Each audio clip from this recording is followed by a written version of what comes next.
President, I rise today at a defining moment in American history, and at a time when I sincerely believe that what we do or fail to do will have long-lasting and far-reaching implications for the health, viability, and vitality of the world's greatest democracy. We debate many important issues in this chamber, but this issue, the issue of voting rights, I argue, is decidedly different.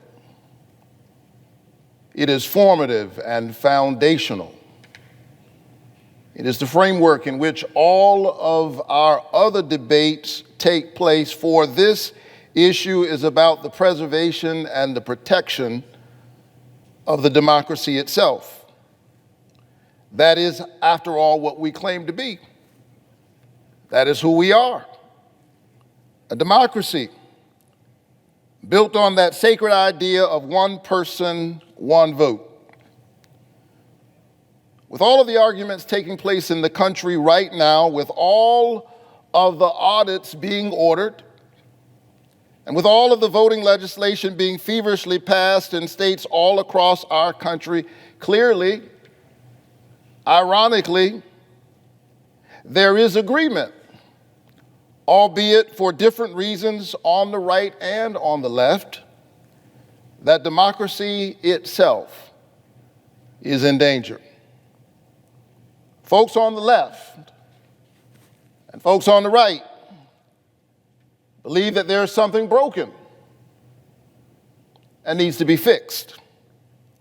And if that is indeed the case, what kind of Congress would we be in the whole history of Congresses if, seeing that discussion out there, we refuse to even debate the matter in here?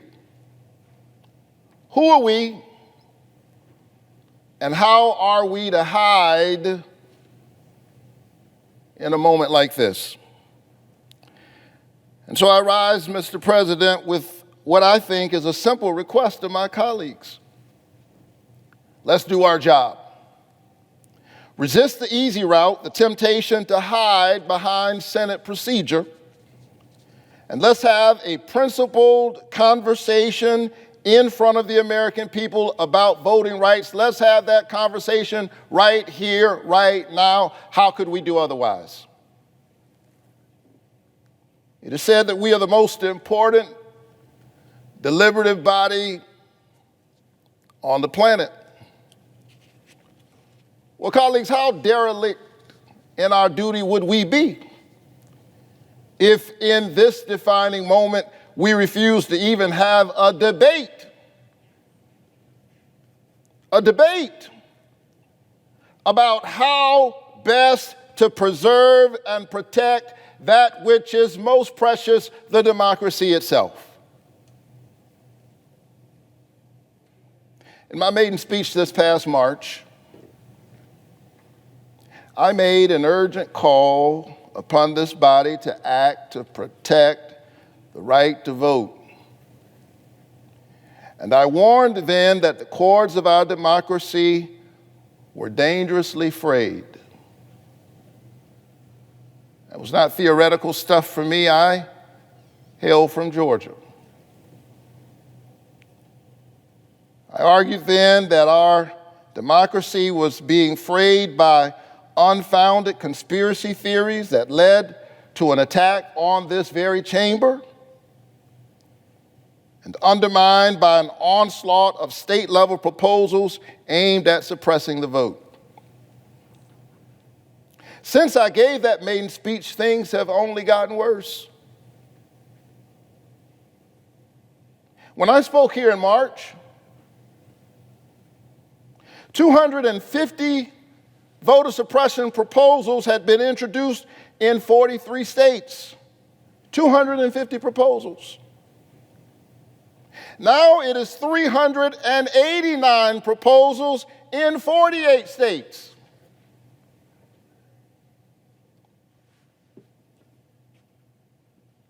A violent assault on this Capitol, now metastasizing and voter suppression proposals all across the United States of America. Since I spoke here in March, Georgia and 13 other states have enacted these voter suppression bills into law, 14 in total. That's 14 states and counting, where partisan actors, power-hungry politicians have acted along partisan lines to make it harder, not easier, for eligible voters to cast a ballot and guarantee that that ballot will actually count. In Georgia, after record voter turnout in a historic election, there's now a provision in SB 202 that allows partisan actors at the state level to take over the board, to take it over, to take over the process at the local level. As voters are casting their ballots, imagine that.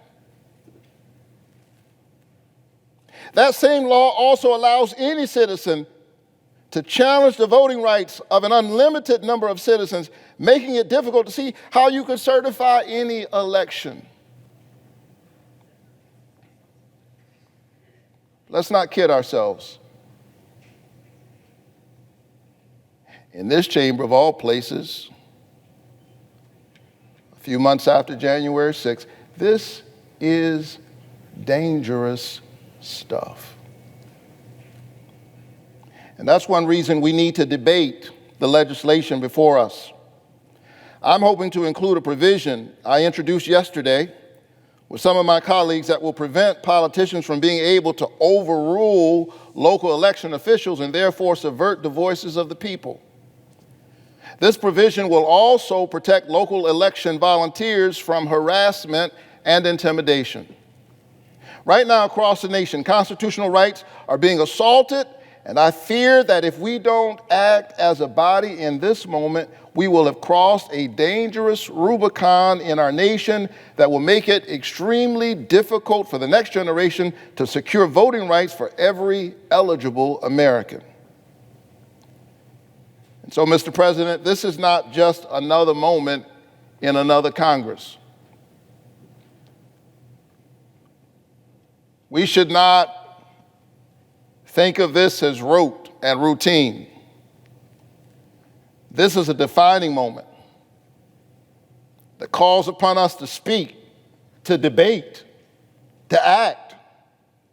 After all, Congress represents the people. It is the job of Congress, as prescribed in Article 1, Section 4, to ensure that the people are not squeezed out and locked out of their own democracy. This is not our house. This is the house of the people. We are stewards of that trust.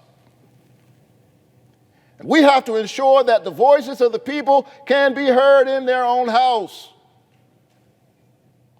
And that's why I'm urging my colleagues to begin debating on the voting rights legislation before us. That debate is happening right now out there. How could it not happen in here? Now, I know some of my Republican friends are vowing to prevent this debate, to stop it before it begins. And we're not talking yet about passing the bill. Be very clear. We're just talking about it. And they don't even want to do that. Really? Surely some of my Republican friends believe, at the very least, that in this chamber we should be able to debate about voting rights. After all, voting rights are preservative of all other rights. And what could be more hypocritical and cynical than invoking minority rights in the Senate as a pretext for preventing debate about how to preserve minority rights in the society? Mr. President, I stand here as a proud American. I believe in democracy with all of my heart. I believe that democracy is the political enactment of a spiritual idea that we are all children of God, that we have within us a spark of the divine and therefore a right to help determine the country's direction and our destiny within it.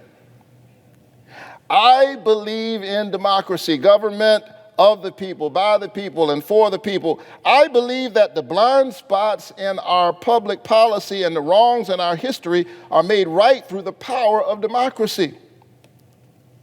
People of diverse perspectives, helping us to see more fully and embrace more completely what it means to be a government of the people, by the people, for the people.